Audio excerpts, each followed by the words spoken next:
In the last scenes of a very famous movie, The Lost Ark of the Covenant, the box that once held the Ten Commandments is crated and abandoned in the basement of a warehouse.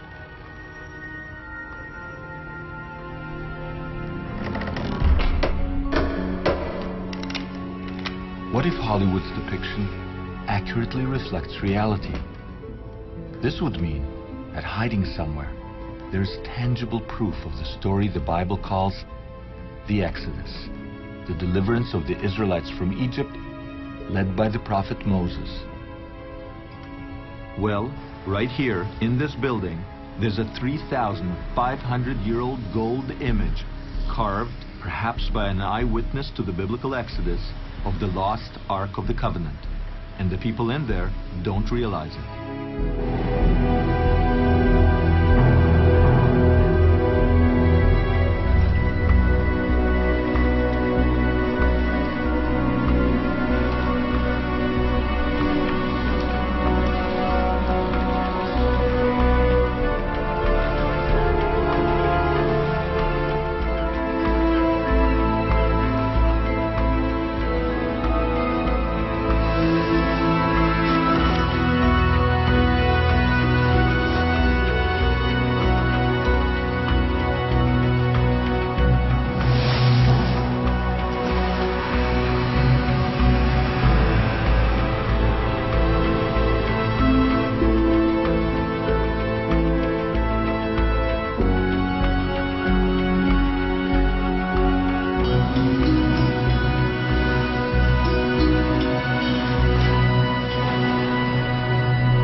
Exodus. For thousands of years, the biblical epic has captured the human imagination. But did it really happen? When it comes to the Exodus, we have no evidence that it happened and a good deal of evidence that it didn't. They made it up.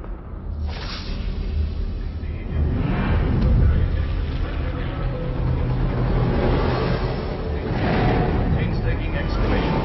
Under 150 feet of sand and rock, they discovered the ancient tomb of Mentemhet. Something must have happened. I can't explain what happened, but it shaped ancient Israel's identity, and therefore I can't dismiss it as a fairy tale. In the famed Valley of the Kings, where 60 Egyptian pharaohs were buried midst a splendor the world has never equaled, archaeologists... What can you dig up which is going to prove the Exodus? What would you have to find in order to prove the Exodus? The Exodus story is at the very heart of Christianity, Judaism, and Islam. For thousands of years, believers have treated it as historical fact. But in the past few decades, scholars have called the story a fairy tale. I'm James Cameron, and I know a filmmaker who for nearly a decade has been on a mission to answer a 3,000-year-old question. Is the Exodus fact or fiction?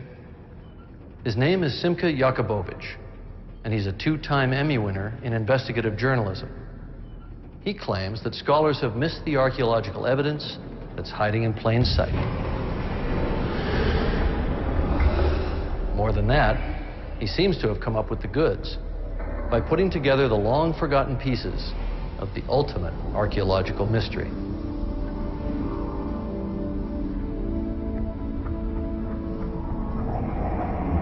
How did we do it? By tracking down experts from a variety of disciplines who rarely, if ever, talk to each other.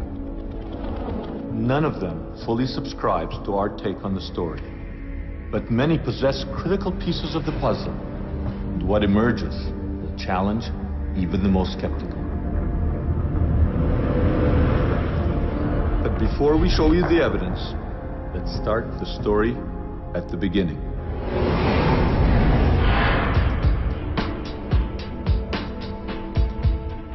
The biblical tale begins when the Hebrew patriarch Jacob escapes drought in the land of Canaan, modern Israel, and moves to the land of plenty, the land of the pyramids, ancient Egypt. There, Jacob's clan, the future Israelites, flourish in their new environment. In fact, Jacob's son, Joseph, became as powerful as the rulers of Egypt, the pharaohs.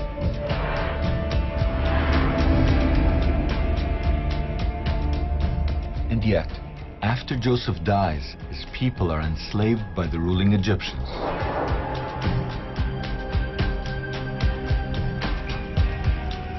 More than a century later, the Egyptians became afraid of revolution and instituted a policy of drowning all the Israelite male infants. It was at this point that Jacob's great-great-grandson was born. To avoid death, the infant was hidden in the bulrushes, where he was found by Pharaoh's daughter. The princess adopted him and named him Moses. When Moses grew up, he sided with his oppressed brethren and fled into the desert. 60 years later, he returned to utter the unforgettable cry, "Let my people go."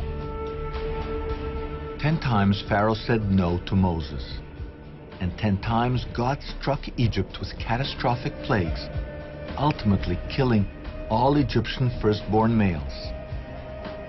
Finally, Pharaoh let the Israelites go, but then changed his mind and pursued Moses and his followers to the edge of the sea. It looked like the Israelites were trapped. But then the impossible happened. The sea parted, and the Israelites crossed to safety. Moses now led his followers to Mount Sinai, where they received the 10 Commandments, the sacred laws they would take with them to the Promised Land. Most scholars believe this story is a myth. So even when the evidence is staring them in the face, they ignore it. The most dramatic example of this took place in 1947, when archaeologist Henri Chevrier found pieces of a broken stone monument, or stela, dating to a pharaoh named Ahmose, around 1500 before the Common Era, or BCE. Incredibly, the Ahmose stela is covered in hieroglyphic inscriptions that mirror the biblical tale. Today, it lies abandoned in the basement of the Cairo Museum, and all our attempts to get access to it were unsuccessful. So using Chevrier's published description, we reconstructed the stela and got one of the world's leading Egyptologists to comment on it. We have this very interesting stela, which is dated to the reign of Ahmose. It records a tremendous catastrophe that happened to Egypt. We're not quite clear what it was, but it involved rain and thunder and lightning and such a storm that rarely happens in northeast Africa. I mean, that's a dry area.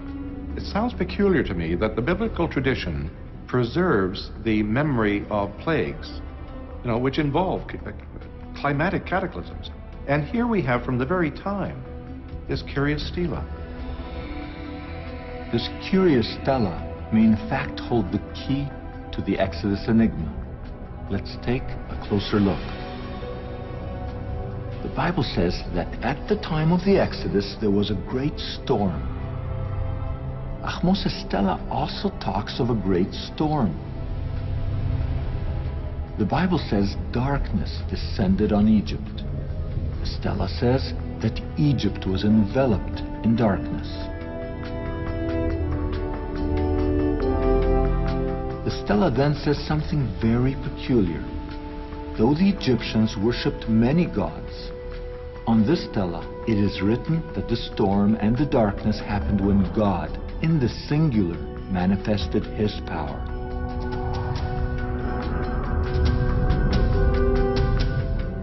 The Bible describes Pharaoh, but never names him. Because of this stela, we now know his name, Ahmose.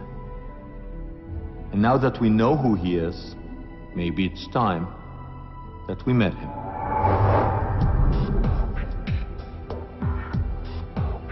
This is the Cairo Museum, home to some of the most famous mummies ever unearthed. We came here in search of Pharaoh Ahmose, the man who we believe is the Pharaoh of the Exodus. You want to flash that thing? Normally, here. At first, we couldn't locate him, but we did locate his father, Second Henry Tao II. If we are right, this is one of the pharaohs who oppressed the Israelites. According to most scholars, his skull had been crushed by enemy axes.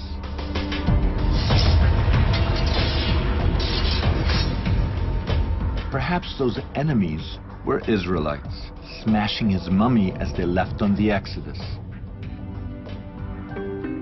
We continued on our search for Ahmose. It was hard to locate him because he had been sort of misfiled. But we did locate one of his two wives under some debris in one of the museum's workshops. Hi, is it possible to reveal the wife of Ahmose? Absolutely. Just don't move it without supporting it. According to our calculations, this somewhat discarded glass coffin contains the mummy of a woman whose husband contended with Moses and hardened his heart to God himself. At last we located Pharaoh Ahmose. Here is the man who confronted Moses.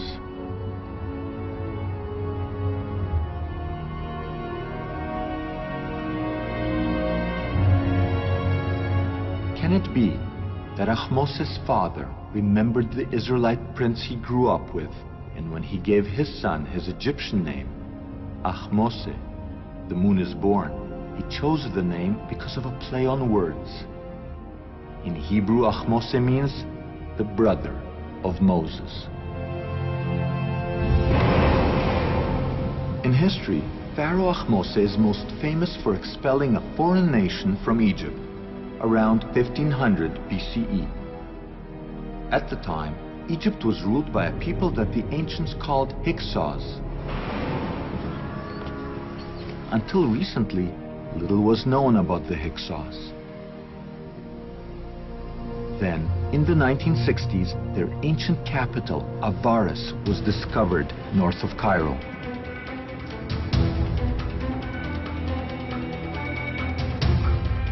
No one has ever been allowed to film at Avaris. To get there, we needed the cooperation of the Egyptian authorities. They're concerned that in the volatile Middle East, the discovery of biblical artifacts will somehow strengthen modern Israel's claims in the area. As a result, the Exodus is a touchy subject in Egypt today.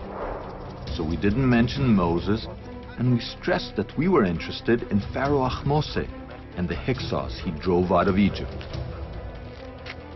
After months of negotiations, we were finally given permits to shoot at Avaris. Indeed.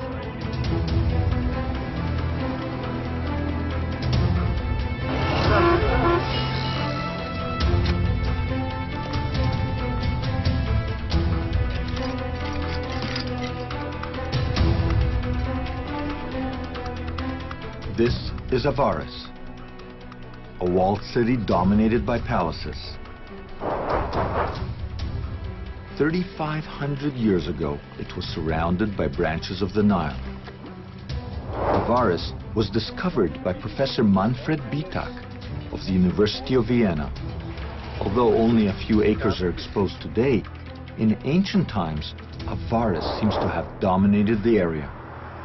Avaris itself was much bigger. It was 250 hectares, so it extended from here to the east about 2 kilometers, and from here to the south perhaps even 1 kilometer. In the Hyksos period, this was one of the major residences of Egyptian pharaohs. Egyptian history clearly states that the Hyksos who ruled mighty Avaris were Semites like the Israelites. and that they left on a mass exodus, known as the Hyksos expulsion. We have in the Bible the story of the Semites leaving Egypt and going eastward from Egypt. At the same time, independent of the Bible, we have a story of the Hyksos being expelled from Egypt. I think definitely the two stories are related. They're describing the same event from different viewpoints. If the Hyksos expulsion and the biblical Exodus are really one and the same event, then perhaps we can find the long sought-after proof for the biblical Exodus during the Hyksos period. But most scholars say that the Hyksos and the Israelites cannot be equated because the Hyksos left Egypt hundreds of years before Moses was born. These scholars also say that the chronology of ancient Egypt cannot be tampered with. You can play with Egyptian dates. You can move them up maybe 10 years and down 10 years, but you can't move up and down 50 or 100 years. That's not possible. And yet many people try to do that. They try to adjust chronology to fit their predetermined notion of biblical history. You can't do it.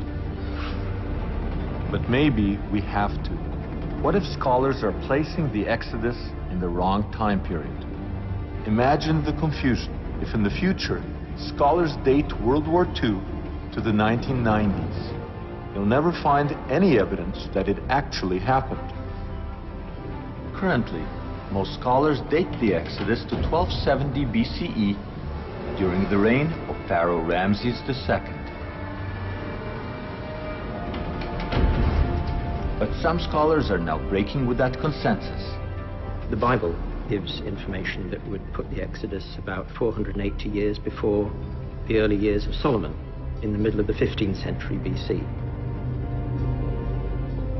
Professor Bimson's calculations move the Exodus from its present date to 1470 BCE, less than 100 years from the traditional date for the Hyksos expulsion.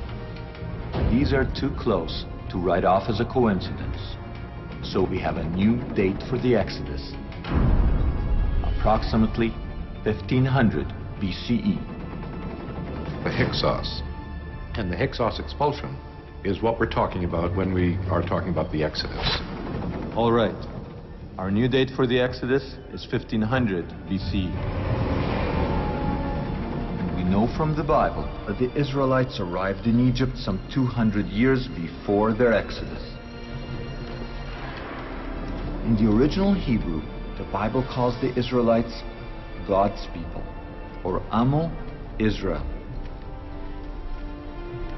If we write about our dates, there should be hard archaeological evidence for the arrival of these Amo around 1700 BCE.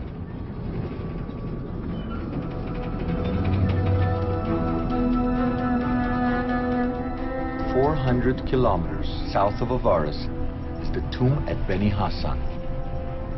It dates to 1700 BCE. Because no one has looked for evidence of the Exodus in this period, the tomb has never been linked to the biblical story. And yet, there is a perfectly preserved wall painting here that records an ancient migration into Egypt from the area of modern Israel.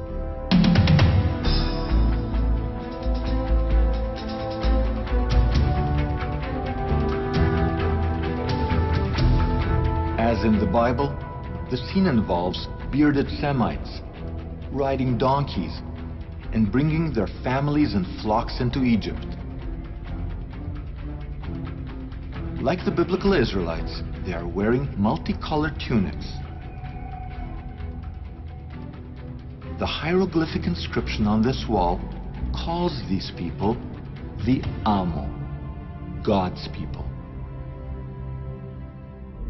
Looking in the right place, during the right time, we are the first to recognize a veritable snapshot of the migration of the biblical Israelites to Egypt. The Bible records that at the time of their arrival, one Israelite rose to the highest levels of Egyptian power. His name was Joseph, son of Yaakov, Jacob in English, and he became so powerful that he wore on his finger the seal of royal authority. Discovering Joseph's seal at Avaris would prove that the Israelites arrived here exactly when our timeline predicts. That would be like finding a needle in a 3,700-year-old archaeological haystack.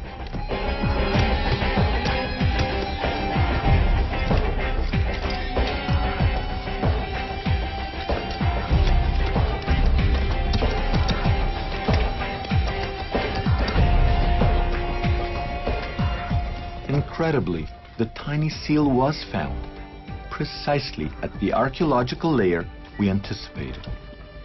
In fact, Professor Manfred Bitak found no less than 9 seals worn by Joseph's court officials.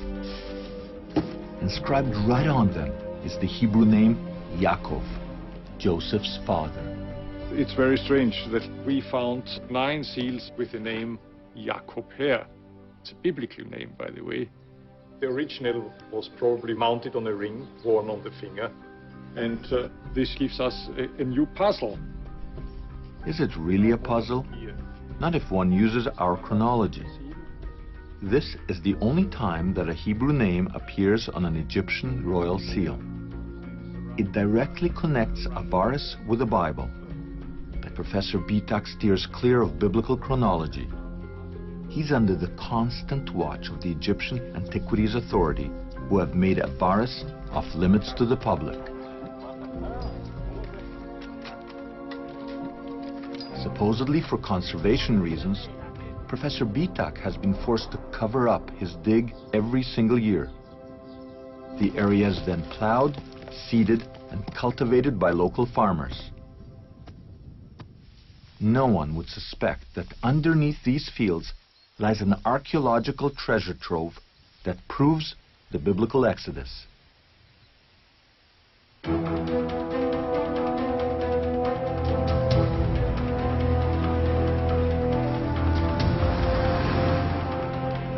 Now that we found hard evidence for the arrival of the Israelites in Egypt and their rise to power, we went searching for archaeological proof of their downfall and the slavery that led to the Exodus.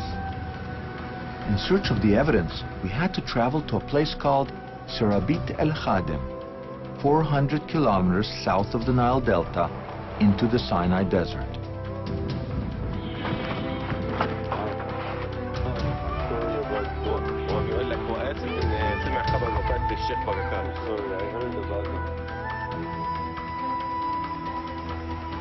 For thousands of years, Egyptians mined turquoise in this area. Often they used slave labor. The ancient turquoise mines are off the beaten tourist track. The only ones who know their way in this area are the Bedouins, who still live at the foot of the mines. I heard once that the Bedouin, they can do like the Prophet Musa, that they know which rocks have water in them. They break it. Is that true? We got here, paid our respects to the local sheikh, and recruited one of his sons to show us the way. Okay, let's go.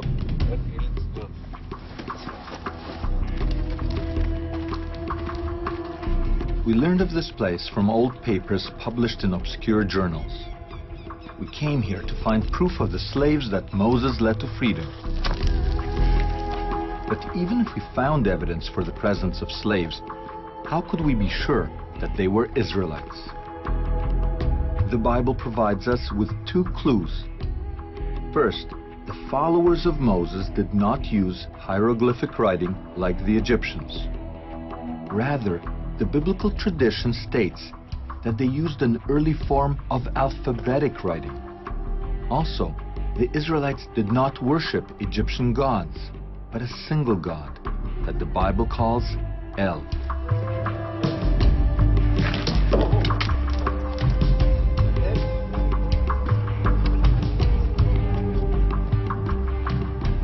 To support support our new biblical timeline, we needed to find alphabetic inscriptions carved by slaves some 3,500 years ago. In our wildest dreams, they would also mention the biblical god, El.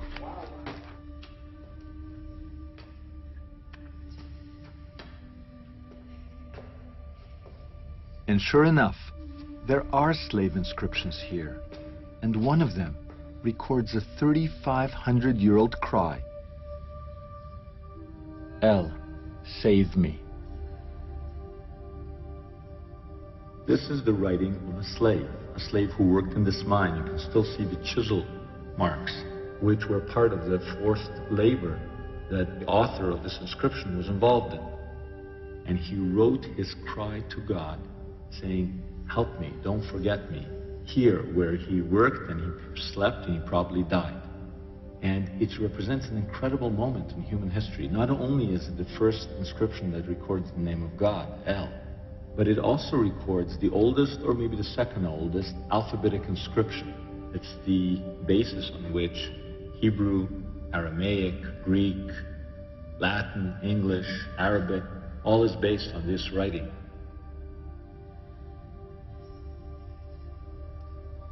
Pretty incredible that after all these years we would be here to record this man's cry.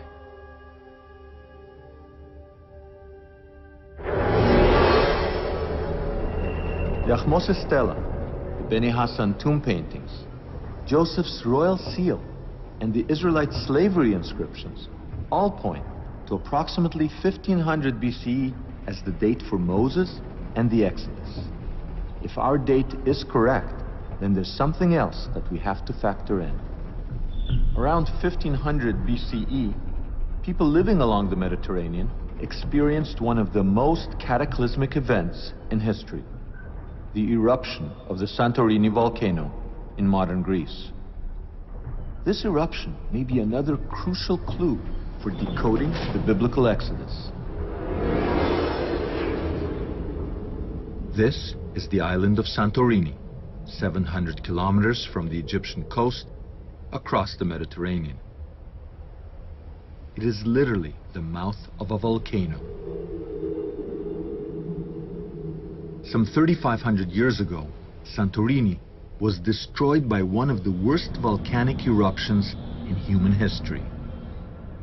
When it erupted, the volcano essentially brought to an end the Minoan civilization that once flourished here. It sent an ash cloud that measured some 40 kilometers straight up and 200 kilometers across. The sound of the eruption circled the Earth some 10 to 12 times. To put this in perspective, an eruption like Santorini would be hundreds to thousands of times stronger, more explosive than the atom bomb that was dropped on Hiroshima. The energy of that eruption was so immense, you would have had these huge explosions that were happening, and you hear crack, crack, crack. For hundreds of kilometers, people around were listening to it. We were getting earthquakes, probably magnitude 3, 4, maybe even 5 or higher, that were happening extremely rapidly. And it would have been, I'm sure, to the people living there as if the world was coming to an end.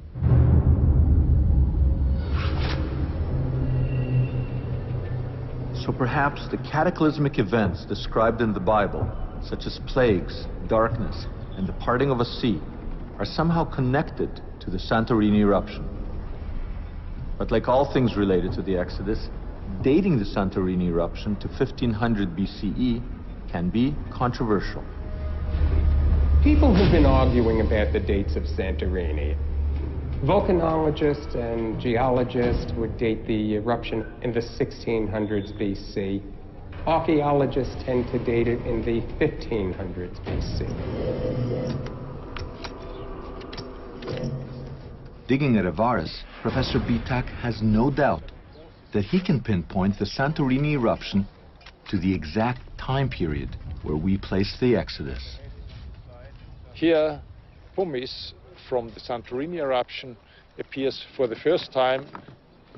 So from archaeological point of view, It looks very much as if the eruption happened early in the 18th dynasty, let us say around 1500 BC. Yakubovich's chronology machine has now synchronized a pharaoh named Ahmose, the Hyksos expulsion, the Exodus, and the Santorini eruption. It appears that the Exodus code has finally been cracked. If Yakubovich is right, we can now explain the science underlying the biblical story.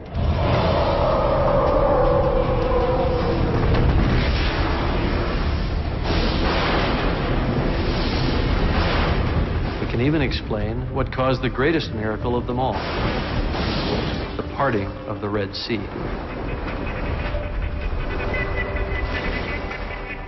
We can then trace the biblical map and discover the real Mount Sinai, where the Exodus story came to a climax, when Moses received the 10 Commandments and placed them in the now lost Ark of the Covenant.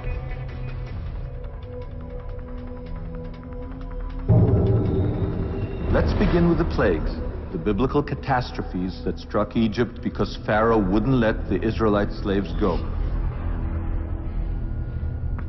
Until now, no one has come up with a comprehensive scientific explanation for all 10 plagues. The answer began to take shape for us after we returned to the Ahmose Stela and discovered an amazing synchronicity with the biblical text.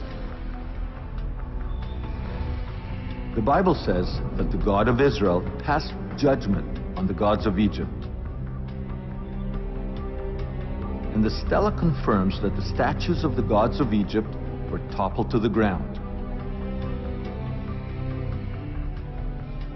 Earthquakes are known to accompany volcanic eruptions like Santorini. It seems that the stela and the Bible are describing the results of an earthquake, or more precisely, what scientists now call an earthquake storm. Earthquake storms are sequences of large earthquakes that sweep across large areas. And the best examples are the Eastern Mediterranean, where we have long historical and archaeological records. As it turns out, the biblical story takes place in an earthquake zone. The Nile Delta, where the Bible says the Exodus took place, is crisscrossed by fault lines. To the east, the Great Rift Fault separating the Asian and African plates runs through the Sea of Galilee, the Dead Sea, and the Red Sea, all the way to Africa. In addition, there is a fault line that runs along the modern Suez Canal and another fault line that runs along the Nile Delta under ancient Avaris. Meanwhile, some 700 kilometers to the west, the rift between the African plate and the European plate runs practically under Santorini. But what do earthquakes have to do with the biblical plagues? Well, let's begin with the first plague. Earthquakes can't possibly explain how Moses turned the Nile's waters into blood. Can they? In fact, they can, when they trigger gas leaks. And we don't have to go back 3,500 years to prove the point.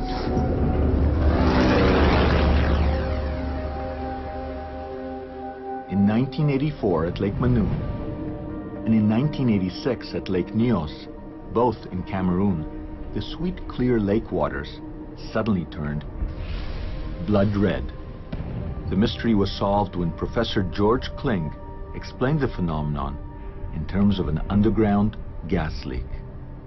What was happening was that the bottom waters contained very high concentrations of iron, dissolved iron. And when that was mixed up to the surface, when the gas was released, it contacted oxygen and it formed an iron hydroxide, essentially rust, the same thing that happens on cars. And that rust was what caused the reddish, brownish color at the surface of the lake.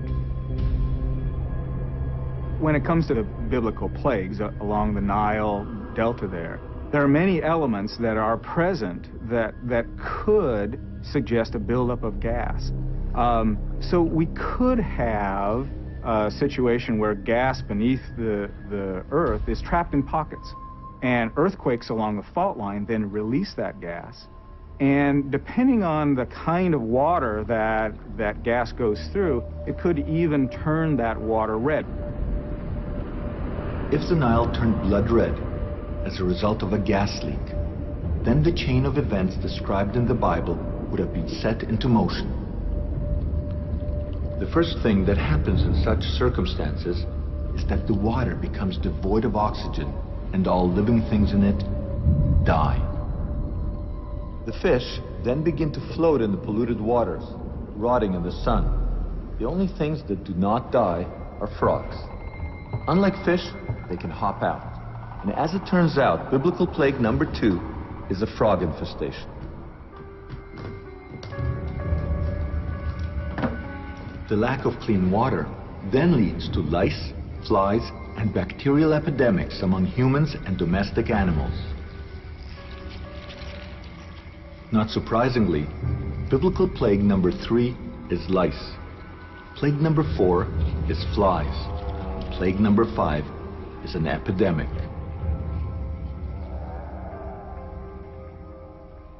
Plague 6 is boils and blisters, man and beast. Can an earthquake-induced gas leak explain this kind of outbreak? Let's go back to the 1986 disaster at Lake Nyos, Cameroon.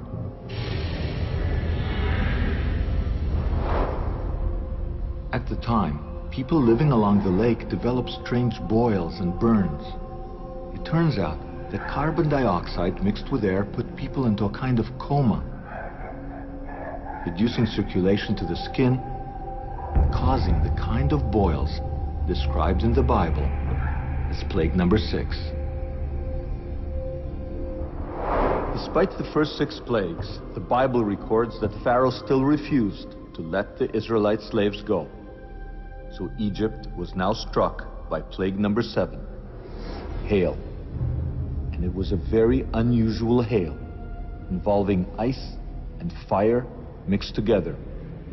To this day, rabbis teach that the biblical description is no metaphor. The 7th plague was the plague of hail, but the Bible describes hail in a very unique manner. The hail was together with ash, with fire. The idea being that the fire and the ice commingled together, they coexisted together. The Bible then describes God as making a miracle within a miracle, taking opposites in nature and having them coexist together. Incredibly, there is an Egyptian papyrus that tells the exact same story. It's called the Ipuwer Papyrus, and it's dated by many scholars to the Hyksos period. The Ipuwer Papyrus specifically states that Egypt was struck by a strange hail, made up of ice and fire mingled together. Another piece of the puzzle has fallen into place.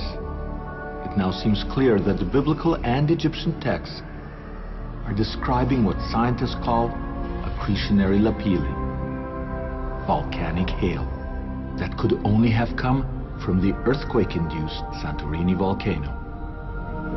When the ash cloud goes up to great distances in the stratosphere, essentially what happens is you have moisture in the atmosphere. You also have a lot of water vapor in the cloud itself. So the small fragments of ash and crystals actually form a nucleus, something very similar to a hailstone. In other words, Egypt experienced fire and ice raining from above, just as the Bible describes. It seems that earthquakes and the resulting volcanic and gas eruptions neatly explain the first 7 biblical plagues. They also explain plague number 8, locusts. Locusts migrate in swarms. There can be between 40 and 80 million adult locusts in each square kilometer. Cold weather produces a drop in their body temperature and makes them land en masse. The volcanic hail and the weather disruptions caused by the Santorini eruption would have forced great clouds of locusts, which are common in this part of the world, to suddenly land in Egypt. As the hailstorm cleared and the temperature rose, so did the locusts, exactly as the biblical account describes. Gripped by earthquake storms and their consequences, the Egyptians were now going to experience the last phase of the Santorini eruption, or what the Bible calls plague number 9, darkness.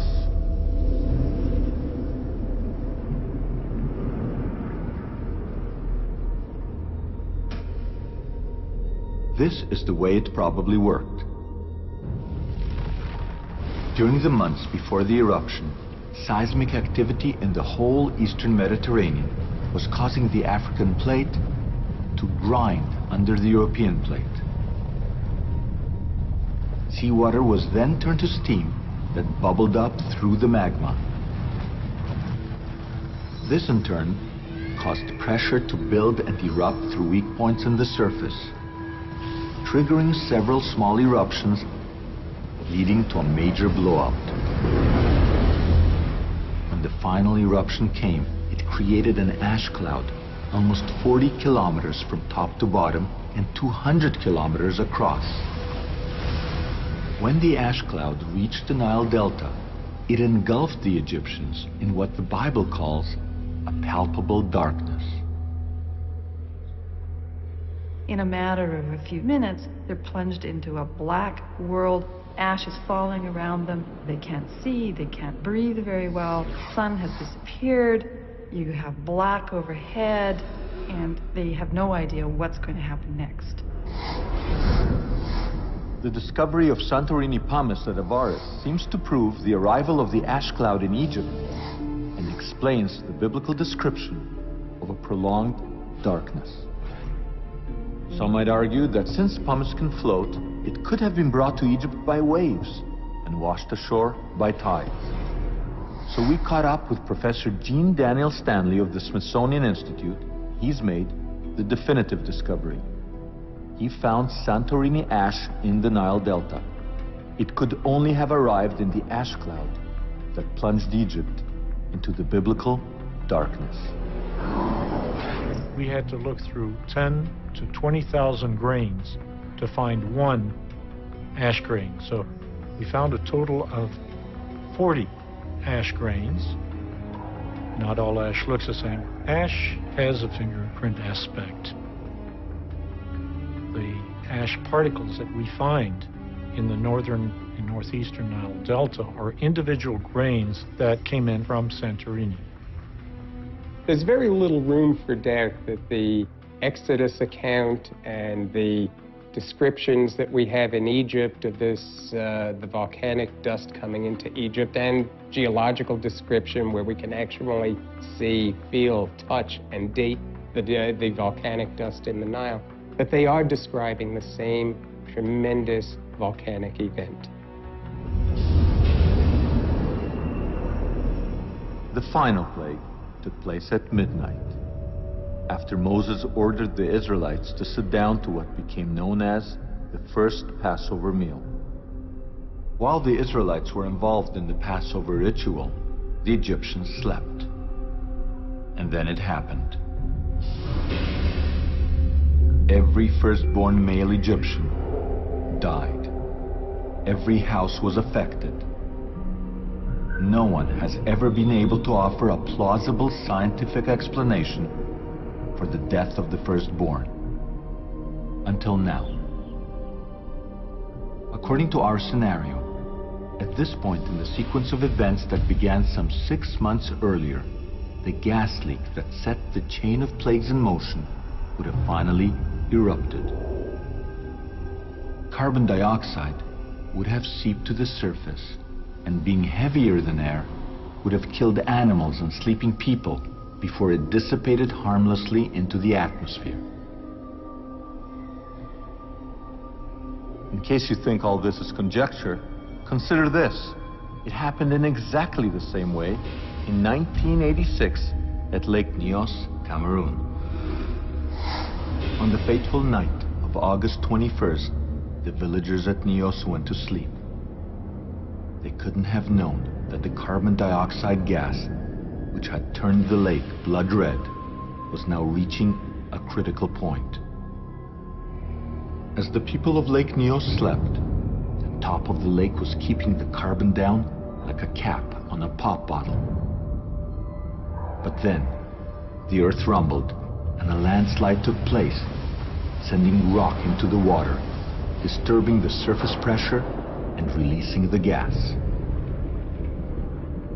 The gas then rose to the surface and like some alien monster emerged from the water.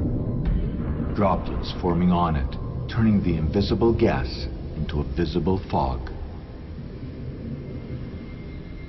The fog then rolled across the water and across the land, suffocating everything in its path. And as suddenly as it appeared, it disappeared, dissolving harmlessly into the atmosphere. The next day, those who had been sleeping on higher ground woke up to find some 1,800 people dead. Hundreds of cattle and small animals also dead. All around, there was deathly silence. I was just sitting among the dead people. Inside the house, some of them were outside. Animals everywhere, lying, fowls, dogs, everything. All the family, we were 56, but 53 died.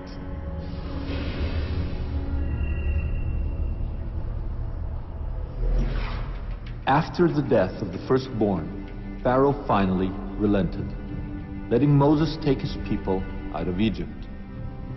According to the Bible, what made Pharaoh give up was the selectivity of the death. The fact that it was only male firstborn who died. It was this selectivity that demonstrated to him that God himself was involved. How can we account for this? Well, Egyptian firstborn males had a privileged position. They were the heirs to the throne, to property, title, and more. They slept on Egyptian beds, low to the ground, while their brothers and sisters slept on rooftops, sheds, and in wagons. The Israelites sitting up at their first Passover meal did not feel a thing, while the low-traveling gas suffocated the privileged Egyptian males sleeping in their beds. This conclusion is backed by the archaeology. At Avaris, Professor Manfred Bitak has found mass graves dating to before and during our date for the Exodus. The earlier graves are classic examples of ancient epidemics that killed men, women, and children. But at the time of the Exodus, the mass grave he found has only males in it. Here you see bones of burials from the early 18th dynasty.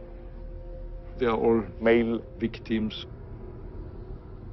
By the size of the graves and the number of the individuals in the graves, we think people died in rapid succession.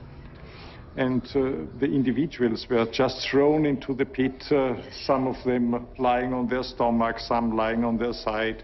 Some of the pits were just 20 centimeters deep and just some dust put on top of them.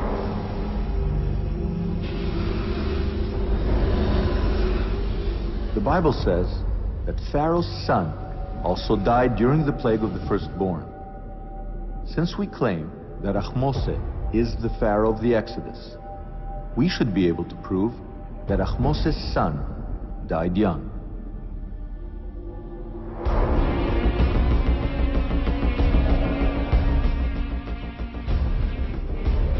Searching in the Cairo Museum. He's right over there on the shelf there.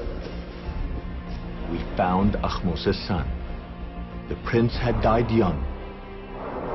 He was only 12. For the first time ever, we can put a face and a name to a victim of the biblical plagues.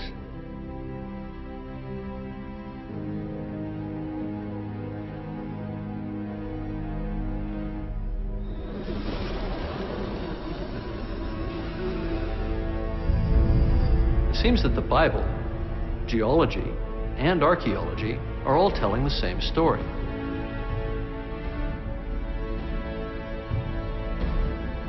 But skeptics, who would like to regard the Exodus as myth, might resist the idea that it actually happened. Because this would imply that God does indeed exist.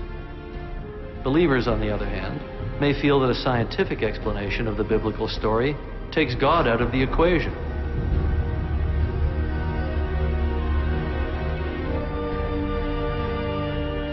But in the book of Exodus, God does not suspend nature. He manipulates it.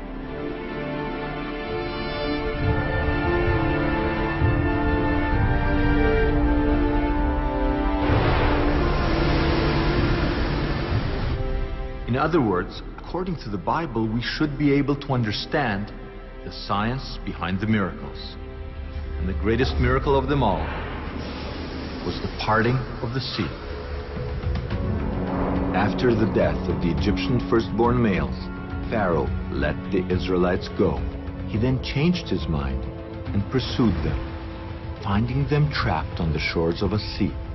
The Hebrew text calls this sea Yam Suf, and it was here where the miracle occurred.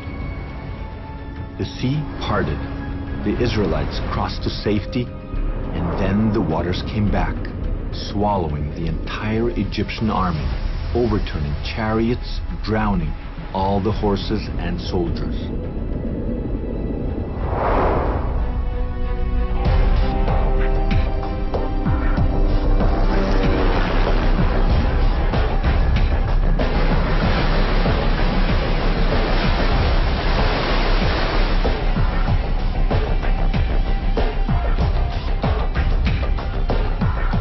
For years, explorers have searched for evidence of the miracle of the parting of the sea.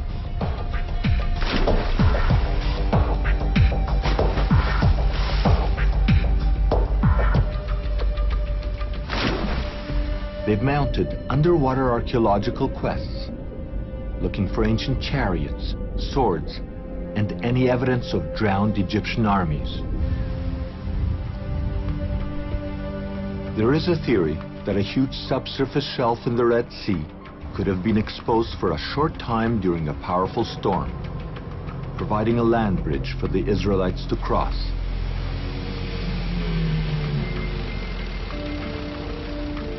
But the search has always been unsuccessful. Who would have thought that instead of diving, we should have been driving?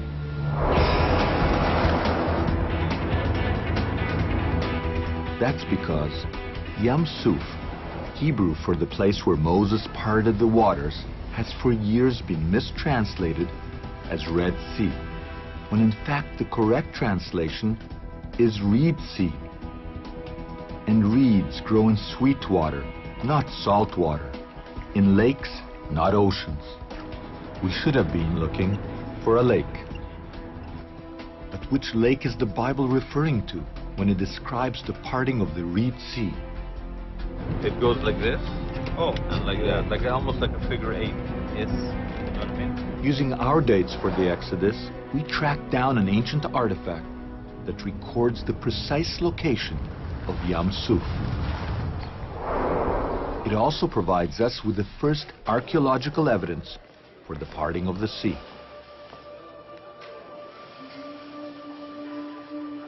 We found a hieroglyphic inscription on a granite monument that tells the entire story of the Exodus from Pharaoh's point of view.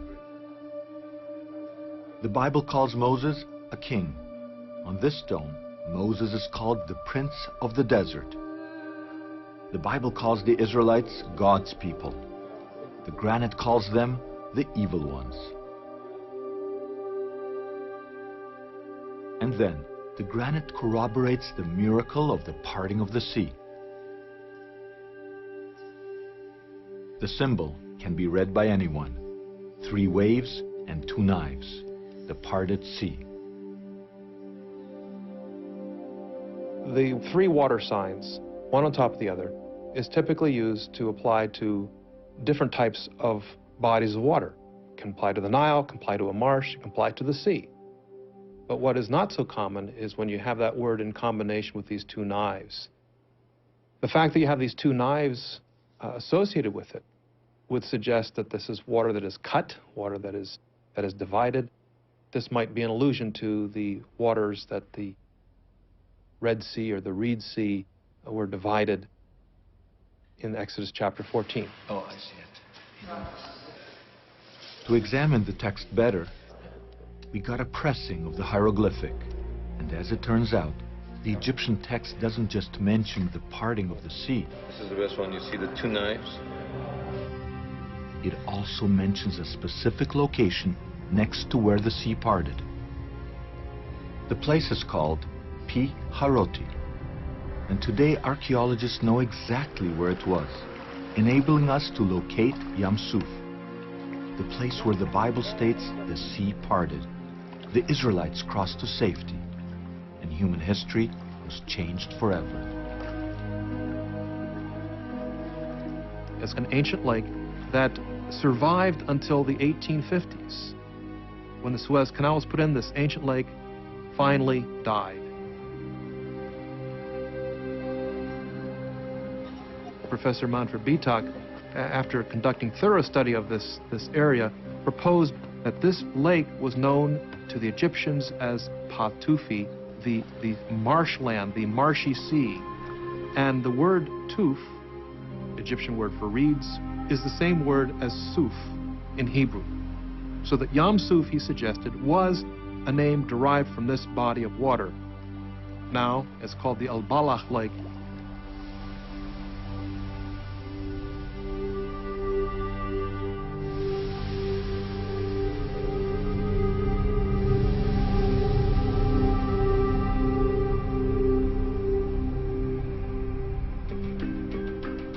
Under the ever-watchful eye of the Egyptian authorities, we traveled to Lake El-Bala, the exact spot where one of the greatest biblical miracles is supposed to have taken place. The salt beds and reeds testify to the fact that at one time, the salty waters of the Mediterranean and the sweet waters of Lake El-Bala intermingled here. Behind me is what's left of Lake Bala.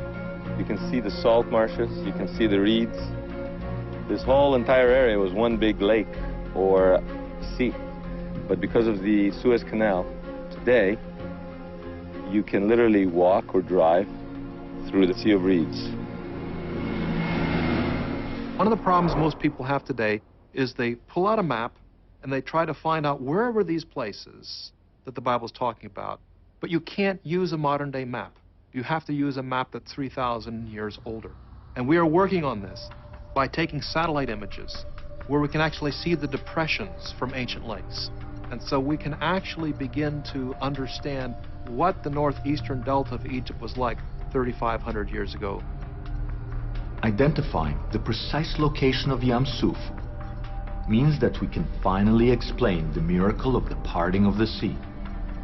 This satellite photo clearly demonstrates that Lake El-Bala is close to the edge of the Nile Delta, where silt accumulates and collapses from time to time. As Pharaoh chased the Israelites to the shores of Lake El-Bala, the extreme seismic activity that caused the 10 plagues and the Santorini eruption would have now caused the delta to start sliding into the eastern Mediterranean. And as millions of tons of soil moved forward, the edge of the African plate, which had now been released from its burden, must have risen between 1 and 1.5 meters. In other words, the sea parted. Water would have cascaded from higher ground to lower ground and drained from pools and sinkholes, creating dry land for the Israelites to cross.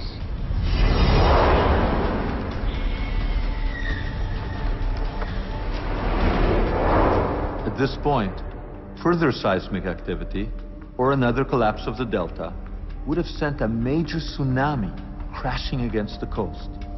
We get some glimpse of these tidal waves in Turkey where they carved out channeled scablands 30 miles inland. And in order to do that at the shore, they would have had to be more than half as high, these waves, as the Empire State Building.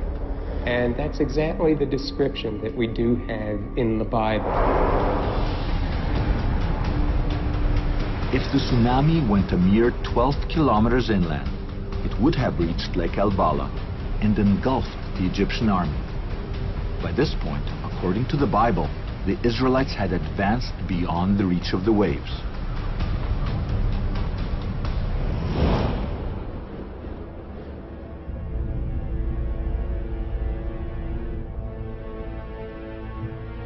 As it turns out, some of the people that followed Moses across the parted sea and later to Mount Sinai did not follow him to the Promised Land. They boarded ships and sailed in an unknown exodus to Greece. Why hasn't anyone noticed? Because no one thought to look in Greece for evidence of an event that happened in Egypt. In fact, until recently, there was very little archaeological evidence of contact between the Minoan civilization of ancient Greece and Egypt at the time of Moses. All that changed with two great discoveries. The first was in 1972, when digging under the ash at Santorini, archaeologists made a startling discovery, linking this area of the world with the Exodus. They found unusual Minoan-style wall paintings. Incredibly, among them there is a map depicting an ancient journey from Egypt to Greece. The whole scene may be considered as the earliest, the oldest map in the world. The map is breathtaking. The colors as vibrant today as 3,500 years ago. It depicts an epic journey from Egypt to Santorini. The voyage is complete with a terrible storm at sea. Working even further back, we see that the ancient sailors sailed past Egyptian fauna and palm trees in the Nile Delta. The map then follows the river inland and ends up in a magical city on a kind of river-bound island. This mysterious city is surrounded by high walls with multi-storied houses, elegant ladies peering from the rooftops, and a rich harbor. At the time, there was only one port in Egypt that fits the city in the map. The fabled Avaris. Until late in the 20th century, there was no archaeological proof of contact between Avaris and the Minoans of Santorini. Then, in 1992, perfectly preserved Minoan paintings were discovered at Avaris, proving that in biblical times, this city was populated not only by Israelites, but also by people from ancient Greece. Most people do not realize that there was not only contact between the Minoan world and the Egyptians, it was very intense contact. Contact in trade, contact in ideas. We have the Egyptians referring to the Minoans as the only other civilization that they consider civilized. It was not a military presence in Egypt. It was actually a trade presence. So we now know that there was intimate contact between Greece and Egypt at the time of the Exodus. As a result, it's perfectly reasonable to assume that some of the followers of Moses came from the area of ancient Greece. And it's quite possible that some of these people returned to Greece after the Exodus. The Bible says that Moses and his followers left Egypt with great quantities of swords and Egyptian gold. 3,500 years after the fact, is there any chance of finding Israelite swords and Egypt's golden treasures in Greece?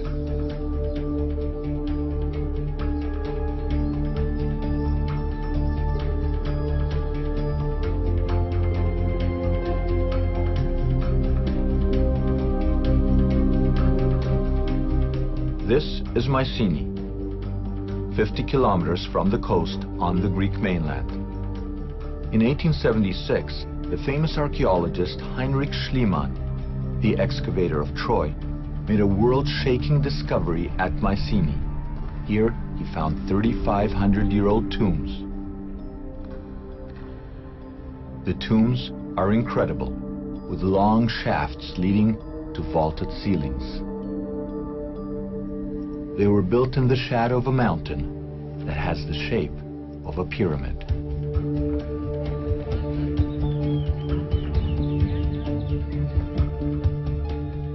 Surprisingly, they contained a treasure trove of swords and Egyptian gold.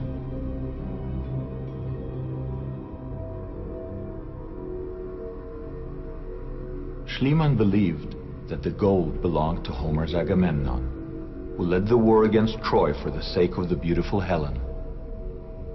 But scholars soon discovered that the people who were buried in the tombs lived about 300 years before Agamemnon. They lived around 1500 BCE.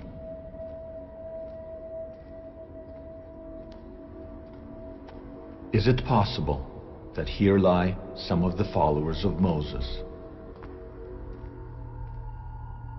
The answer is on the tombstones that we now know were placed on top of the death chambers. The meaning of the images on the gravestones has never been deciphered until now.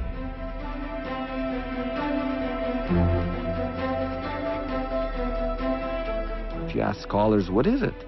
They say, well, it looks like a hunt, but there's no animal. Or it looks like a battle, but there's no two people fighting.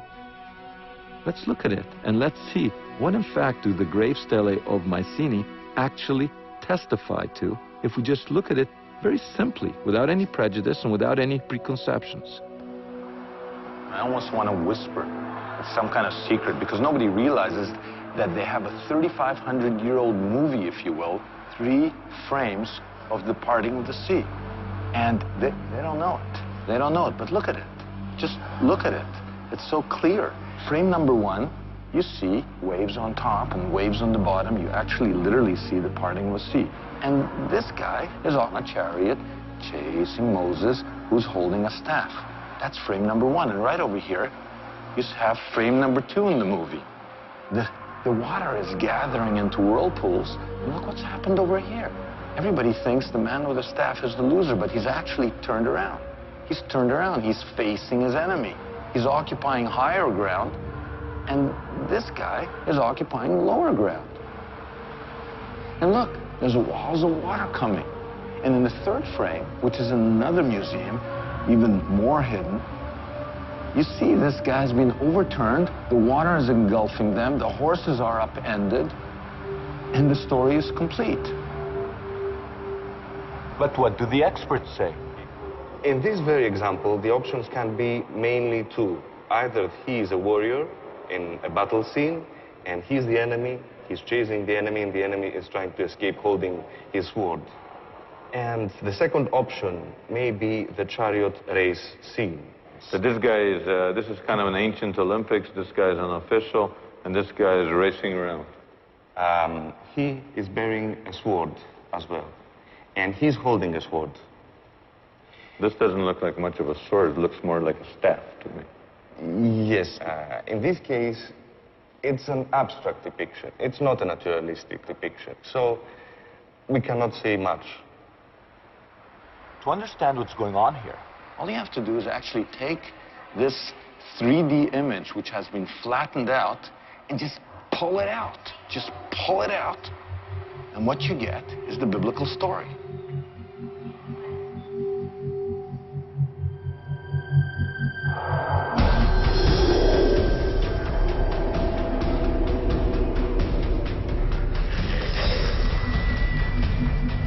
When the three stelae are put together, what we see, exactly as depicted in the book of Exodus, is an Egyptian charioteer chasing Moses across the parted sea. Then, Moses turns and faces his pursuer. Walls of water rise and come down on the Egyptians. Finally, rider, chariot, and horses are drowned.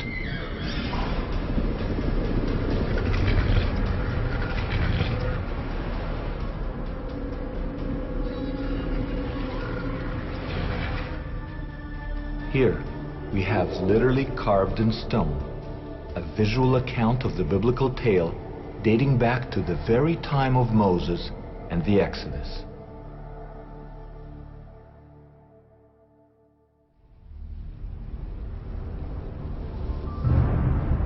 The earthquake activity that led to the crossing of the sea would have now led to oil and gas fires in this oil and gas-rich area.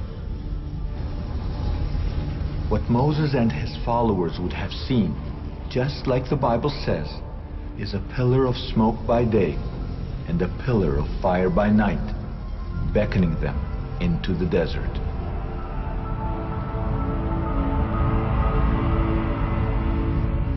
So if we've interpreted the evidence correctly, and we are right about the location of the parted sea, we can now make sense of distances provided in the Bible. Maybe we can even locate the legendary Mount Sinai, where according to Scripture, God revealed himself to Moses. Many would argue that identifying Mount Sinai would be tantamount to corroborating the biblical tale.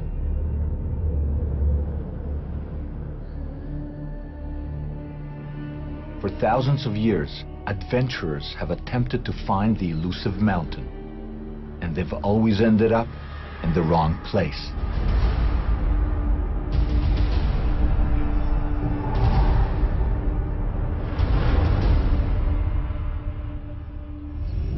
The most popular Mount Sinai is at the site of a 3rd century Christian monastery. It is a high mountain in the south of the peninsula. And this is where the tourists flock. There is only one problem with this site. It doesn't fit a single biblical criterion.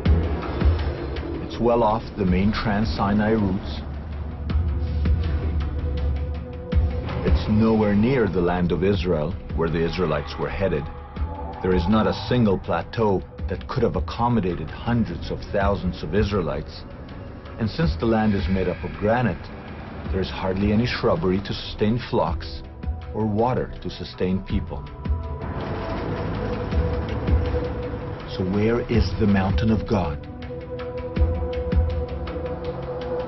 As they followed Moses into the desert, there were only 4 main routes the Israelites could have taken: the northern, the southern, and 2 central routes.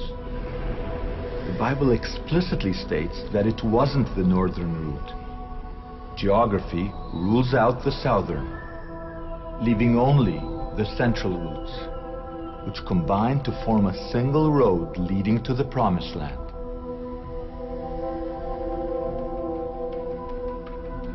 It's the only road that is passable, because to the south of the road there are treacherous mountains, and to the north there is arid desert, sand dunes. And this road is an ancient road. There are water systems all along it.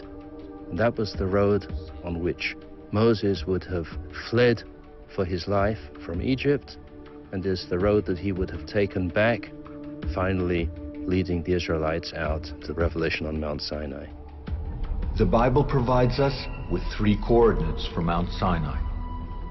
First, according to the biblical itinerary, Mount Sinai is a 14-day journey from a place called Elim. Elim is now easily identified with a place just south of Lake El Bala, called to this day the Springs of Moses.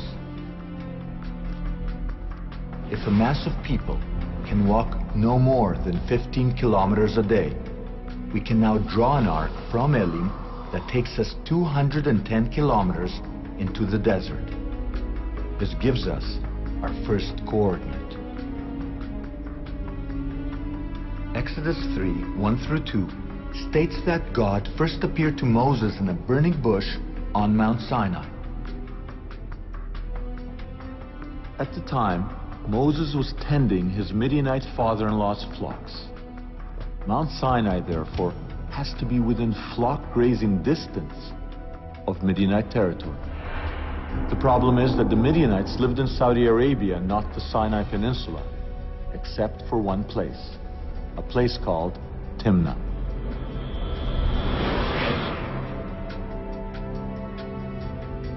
Here, archaeologists found the remnants of Midianite flocks and even Midianite wall drawings. If Moses was tending Midianite flocks in the Sinai, this is the only place he could have camped. And, based on local flock raising practices, Mount Sinai should be no more than 45 kilometers from Timnah. This gives us our second coordinate. The final biblical coordinate in the search for Mount Sinai appears in Deuteronomy 1:2. It states that the mountain of God is an 11-day journey from a place called Kadesh Barnea. Today, almost all archaeologists identify the biblical Kadesh Barnea with the oasis of Tel el-Kudirat in north-central Sinai. Using 15 kilometers a day as our measure, we can now draw our last arc into the desert, 165 kilometers from Kadesh Barnea, leaving us with a very tiny area that conforms to all the biblical coordinates. Nonetheless, even in this small area, there are many mountains. But there is a clue that may help us zero in on the precise peak.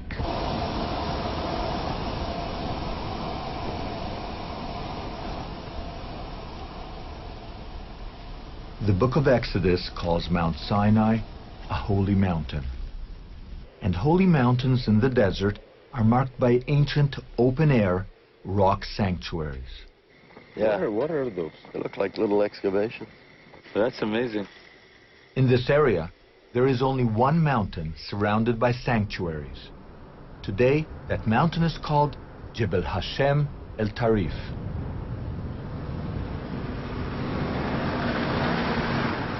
Very distinct, that second piece, okay? Right there.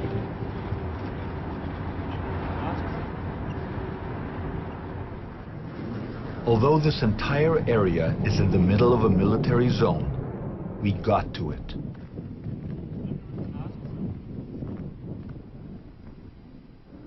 This mountain perfectly fits all the criteria for Mount Sinai. It is surrounded by a huge plateau that could have accommodated hundreds of thousands of Israelites. It is easily accessible. It literally sits on the main Trans-Sinai Highway, which follows the topography of the ancient route.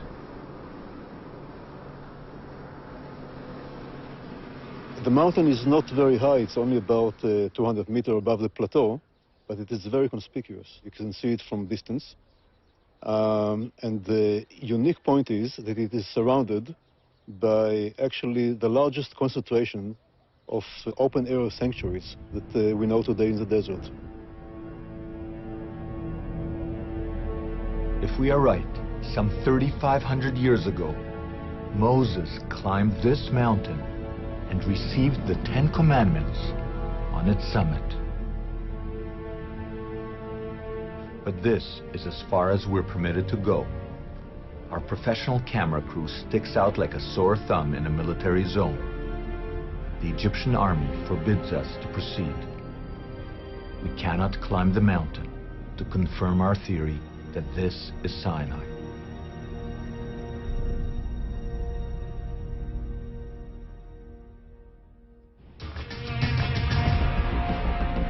But we came back without a crew and armed with only a small camera.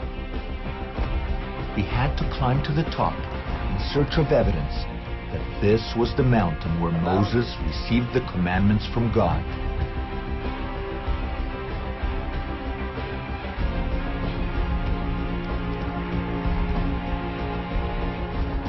But what would we need to find to prove that this is Sinai? The Bible states that Mount Sinai has several unique characteristics. If this is the mountain, it should have a large cleft in it, a natural podium where Moses stood and called out to his people. Like all holy mountains, it would have grave sites of holy men on its summit, and there should be evidence of a freshwater spring on top of the mountain, an extremely rare characteristic that, according to the Bible, sets Sinai apart from other mountains in this desert. When we reach the top, we find everything as it should be. The cleft, looking out to a natural amphitheater. From here, Moses' voice would have carried for miles.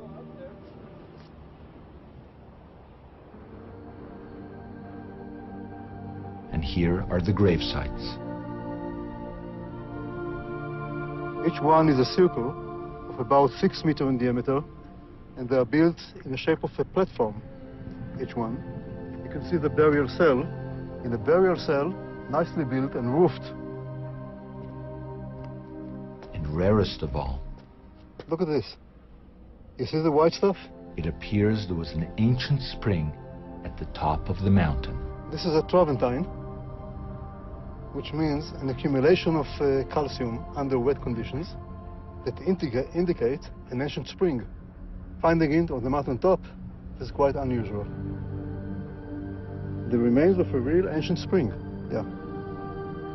This is quite unique here.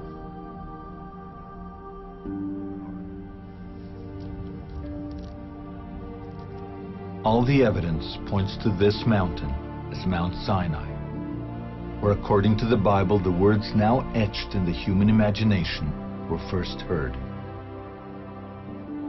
I am God, your God, who brought you out of Egypt from the place of slavery.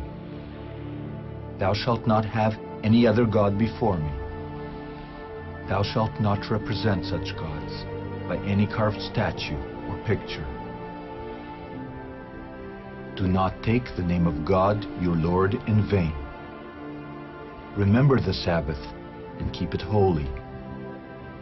Honor your mother and father. Do not commit murder. Do not commit adultery. Do not steal. Do not testify as a false witness against your neighbor. And do not be envious of your neighbor's house. And do not covet your neighbor's wife.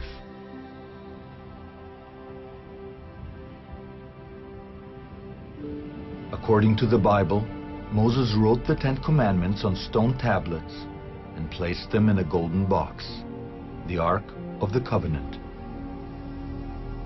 He then built a portable temple at the base of the mountain, a tabernacle, as a place to worship the God of Israel and as a home for the Holy Ark. The following model of the Holy Tabernacle has been created to the exact specifications provided in the book of Exodus. At the time of the Exodus, as you neared the entrance, you would have come to a screen 7 meters high. According to ancient Jewish sources, the screen was decorated by winged lions or griffins, figures usually associated with ancient Greece.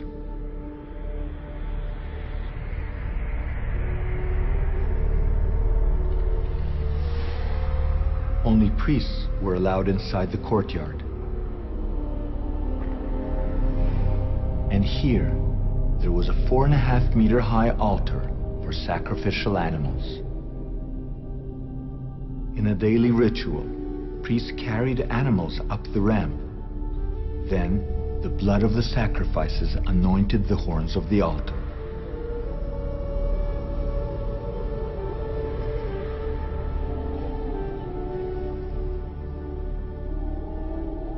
In the back of the courtyard was the tabernacle, the house of God.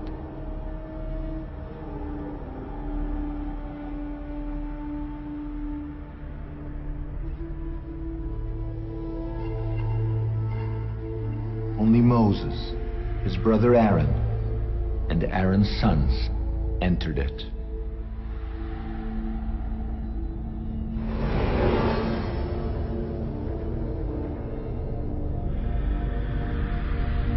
Here, beyond another tapestry embroidered with griffins, were golden ritual objects.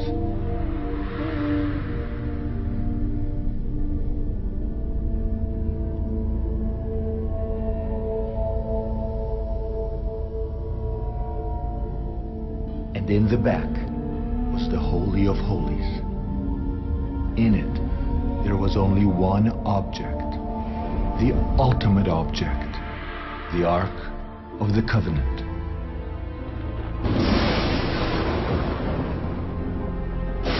No one knows exactly what the Ark of the Covenant looked like. The Bible claims that it was designed by God Himself to house the Ten Commandments.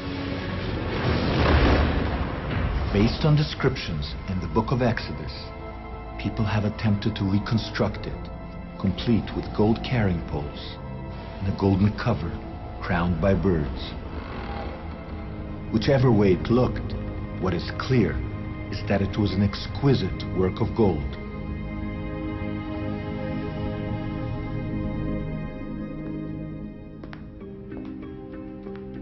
The Bible says that a tribe called Dan helped to craft the golden ark. Is it a coincidence that Homer calls the people buried at Mycenae Danoi? Perhaps among the golden objects found by Schliemann at Mycenae, there is an image of the ark made by the same Danites that crafted the box that once held the Ten Commandments.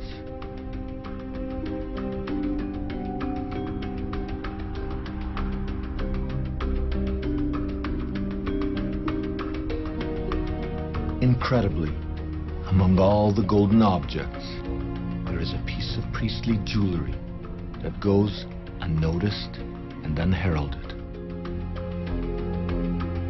So far, experts have assumed that this is a depiction of a single object, but we believe that it's a 3,500-year-old image of three legendary objects viewed head-on.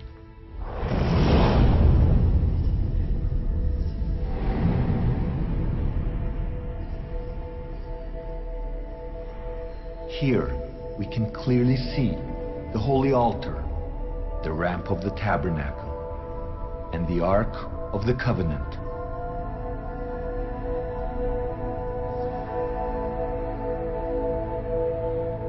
At last, we know what the Ark of the Covenant looked like.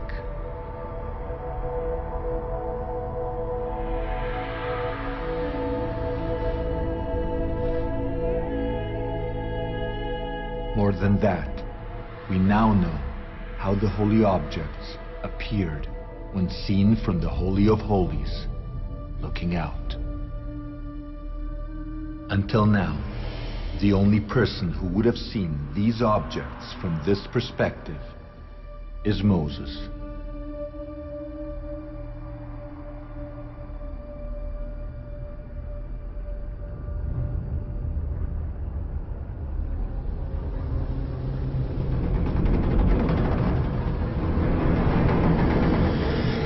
In the beginning of this journey, we asked the question, is the biblical Exodus fact or fiction?